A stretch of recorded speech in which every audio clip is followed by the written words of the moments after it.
उत्सर्जन तंत्र के अंतर्गत किडनी से संबंधित क्या क्या महत्वपूर्ण प्रश्न बनेंगे, आइए इन तमाम महत्वपूर्ण प्रश्नों पर चर्चा करें। पहला प्रश्न, किडनी का भार कितना होता है, यानी किडनी जो है कितने ग्राम का होता है? 140 ग्राम का होता है, ठीक है ना। किडनी को चाहे आप वृक्क कहिए या गुर्दा कहिए, किडनी, वृक्क, गुर्दा तीनों एक ही नाम है। तो किडनी का भार कितना होता है? 140 ग्राम का होता है, ठीक है ना। और जो किडनी होती है 2 की संख्या में होती है, सबको पता है। किडनी देखिए मुख्य उत्सर्जी अंग है ना। अपशिष्ट पदार्थों को बाहर निकालने का जो मुख्य कार्य है वो किसका है? वो किडनी का ही है, ठीक। इसके अलावा और भी उत्सर्जी अंग है, जिसमें त्वचा किसका उत्सर्जन करता है? त्वचा पसीना, और इसके अलावा जो तैलीय पदार्थ होता है, जैसे चेहरे पर हल्का सा तैलीय पदार्थ जो होता है उसको बोलते हैं सीबम। पसीना और सीबम का उत्सर्जन कौन करता है? त्वचा। इसके अलावा यकृत भी उत्सर्जन करता है। यकृत करता क्या है? अमोनिया को यूरिया में बदल देता है, और इस यूरिया को किडनी मूत्र के माध्यम से बाहर कर देता है, ठीक। इसके अलावा फेफड़ा भी उत्सर्जन करता है। फेफड़ा कार्बन डाइऑक्साइड और इसके अलावा जो वाष्प होता है उसका भी उत्सर्जन कौन करता है? फेफड़ा करता है, ठीक है। तो ये कॉन्सेप्ट क्लियर हो गया। तो मुख्य उत्सर्जी अंग कौन सा है? किडनी। इसके अलावा त्वचा, यकृत और फेफड़ा भी उत्सर्जी अंग के अंतर्गत आते हैं। प्रश्न नंबर दूसरा, किडनी का आकार। किडनी के आकार की बात करें तो ये सेम के बीज के जैसा होता है। इसका आकार कैसा होता है? सेम के बीज के जैसा होता है। किडनी का आकार देखिए 11.25 सेंटीमीटर लंबा होता है। इसके अलावा 2.5 सेंटीमीटर मोटा होता है। यह है किडनी का आकार। इसके अलावा प्रश्न नंबर तीसरा, कौन सी किडनी है ना, दाई किडनी या बाई किडनी, कौन सी किडनी बड़ी होती है? सही उत्तर बाई किडनी दाई किडनी की अपेक्षा थोड़ी सी बड़ी होती है। ये भी प्रश्न कई बार परीक्षाओं में पूछा जा चुका है, इसलिए सावधान रहें और सतर्क रहें।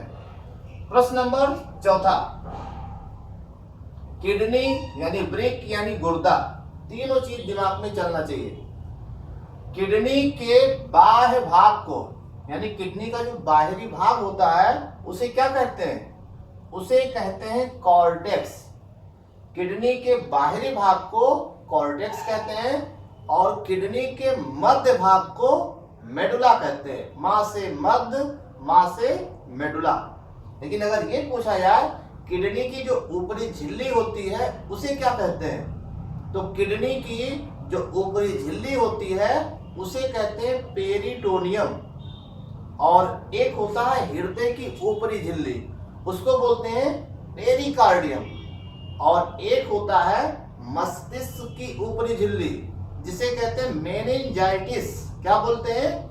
मेनिंजाइटिस। और एक झिल्ली होती है फेफड़े की झिल्ली, फेफड़े यानी लंग्स की झिल्ली, कौन सी होती है? Pleural membrane. ये लंग्स की झिल्ली है, इसी के अंदर लंग्स सुरक्षित होता है। ये हो गया कॉन्सेप्ट क्लियर। प्रश्न नंबर 5वां, किडनी के प्रवेश द्वार को क्या कहते हैं?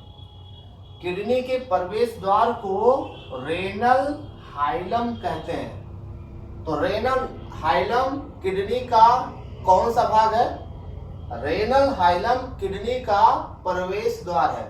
कई बार ऐसे परीक्षाओं में पूछा गया है कि रेनल हाइलम जो तंत्रिका है या जो नस है ये किडनी के किस भाग में पाई जाती है?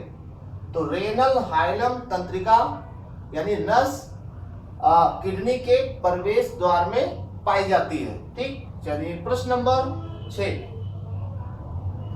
किडनी की सूक्ष्म छन्न इकाई यानी किडनी की इकाई क्या है? सही उत्तर नेफ्रॉन्स। नेफ्रॉन्स किसकी यूनिट है? ये है किडनी की यूनिट। किडनी का निर्माण किससे हुआ है?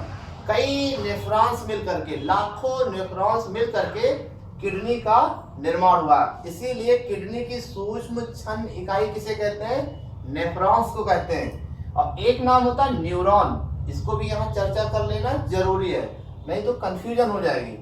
न्यूरॉन किसकी इकाई है? ये तंत्रिका तंत्र की इकाई है। तंत्रिका तंत्र की इकाई है न्यूरॉन, और किडनी की इकाई क्या है? नेफ्रॉन्स। दोनों में ये अंतर है। अगला प्रश्न, प्रश्न नंबर 7वां।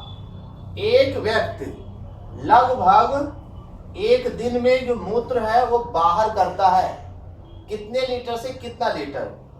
1.5 लीटर से 2.5 लीटर तक मूत्र बाहर करता है।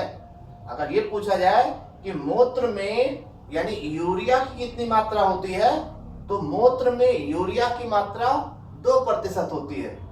अगर ये पूछा जाए कि पेशाब में यानी मूत्र में जल की मात्रा कितनी होती है, तो 95% होती है। अगर ये कहा जाए कि पेशाब में सोडियम की कितनी मात्रा होती है, तो 0.4% होती है। अगर ये कहा जाए कि पेशाब में अमोनिया की कितनी मात्रा होती है, तो 0.05% होती है। ये हो गया इसका कॉन्सेप्ट। प्रश्न नंबर 8, अमोनिया का सांद्रण सबसे ज्यादा कहां पर होता है? क्वेश्चन बहुत बढ़िया है। अमोनिया का सांद्रण सबसे ज्यादा वृक्क के किस भाग में होता है? सही उत्तर रेनल हाइलम यानी किडनी के प्रवेश द्वार पर। चलिए प्रश्न नंबर 9, किडनी के ऊपरी परत को या ऊपरी जो झिल्ली होती है उसे क्या कहते हैं? सही उत्तर पेरिटोनियम। पेरिकार्डियम नहीं, पेरिकार्डियम हृदय की झिल्ली है ना, और पेरिटोनियम ये किडनी यानी वृक्क यानी गुर्दा की झिल्ली है। ध्यान रखना इस चीज को। प्रश्न नंबर 10वां, किडनी के अध्ययन को क्या कहते हैं? यानी किडनी का अध्ययन किसके अंतर्गत किया जाता है? सही उत्तर नेफ्रोलॉजी। नेफ्रोलॉजी के अंतर्गत किडनी का अध्ययन किया जाता है। प्रश्न नंबर 11, किडनी में लगभग कितने नेफ्रॉन्स होते हैं? किडनी में लगभग कितने नेफ्रॉन्स होते हैं? लगभग 8 लाख नेफ्रॉन्स होते हैं। किसमें? किडनी में। ठीक, चलिए प्रश्न नंबर 12वें की तरफ बढ़ते हुए, नेफ्रॉन्स के शुरुआती भाग को क्या कहते हैं? नेफ्रॉन्स के शुरुआती भाग को यानी नेफ्रॉन्स का जो अग्रभाग है उसे क्या कहते हैं? उसे कहते हैं ग्लोमेरुलस। तो ग्लोमेरुलस किसका एक भाग है? ये नेफ्रॉन्स का ये अग्रभाग है। चलिए प्रश्न नंबर 13, ग्लोमेरुलस का काम बताइए। यानी जो किडनी में नेफ्रॉन्स होते हैं, नेफ्रॉन्स का जो पहला भाग होता है ग्लोमेरुलस, उसका काम क्या है? इसका काम है रक्त को फिल्टर करना यानी रक्त को साफ करना यानी रक्त को छानना। ठीक है ना। ग्लोमेरुलस करता क्या है कि रक्त से जितने भी अपशिष्ट पदार्थ आते हैं उनको छानने का काम करता है। लेकिन यही ग्लोमेरुलस रक्त को छानते छानते करता क्या है कि रक्त में कुछ पोषक जो तत्व होते हैं जो हमारे शरीर के लिए लाभदायक होते हैं उनको भी गलती से छान देता है। तो इस स्थिति में उसके बाद वाला जो पार्ट होता है वो होता है वोमेन संपुट। तो वोमेन संपुट क्या करता है? जो हमारे लिए जो शरीर में जो रक्त में जो उपयोगी पदार्थ होते हैं, वोमेन संपुट क्या करता है? उसको ग्लोमेरुलस के माध्यम से वापस भेज देता है रक्त में। ठीक है ना। और इसके अलावा और जो अपशिष्ट पदार्थ होते हैं वोमेन संपुट करता क्या है? उसको बाहर कर देता है। प्रश्न नंबर 14, ग्लोमेरुलस के बाद आने वाले भाग को क्या कहते हैं? तो ग्लोमेरुलस के बाद वाला जो भाग होता है उसको बोलते हैं वोमेन संपुट। ठीक है ना। वोमेन संपुट। वोमेन संपुट का काम क्या होता है? ये करता क्या है? ग्लोमेरुलस जब वो रक्त को छानता है तो गलती से जो हमारे जो आवश्यक पदार्थ होते हैं, जो पोषक तत्व होते हैं रक्त में अगर वो चले जाते हैं तो ये रोमेन संपुट क्या करता है, उसको वापस कर देता है, रक्त में दोबारा भेज देता है। इसके अलावा जो अवशिष्ट पदार्थ होते हैं उसको नेफ्रॉन्स के माध्यम से, उसको पेशाब के माध्यम से वो बाहर निकल जाता है। ठीक, चलिए प्रश्न नंबर 15, रक्त का पुनः अवशोषण कहां पर होता है? ग्लोमेरुलस, रोमेन संपुट या कहां पर होता है? तो रक्त का पुनः अवशोषण रोमेन संपुट में होता है, क्योंकि यहां से क्या करता है, कुछ आवश्यक पदार्थ जो गलती से ग्लोमेरुलस छान देता है, ये रोमेन संपुट क्या करता है, फिर से वापस रक्त में भेज देता है और अपशिष्ट पदार्थों को फिर से बाहर कर देता है। कौन? रोमेन संपुट।